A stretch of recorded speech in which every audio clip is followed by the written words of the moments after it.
जी दोस्तों, आप देख रहे हैं जी सियालकोटी पिजन लवर। और दोस्तों मैं आपका दोस्त, आपका भाई मोहसिन रहमान। दोस्तों उम्मीद करते हैं जी आपका शौक़ अच्छा जा रहा होगा, लाइफ अच्छी जा रही होगी।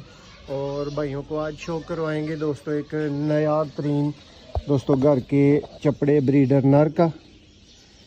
ये दोस्तों इसके पर के शौक़ से आगाज़ करेंगे। ये देखें जी इसका पर,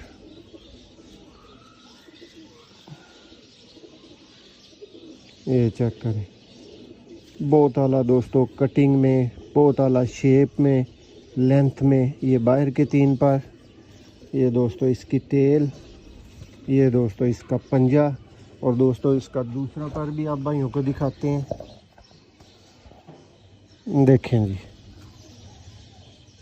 इस साइड से दोस्तों इसका अभी एक पर भी कम है। ये वाला परिंदा अगर वाकई दिल को छू जाए तो लाइक करना मत भूलें।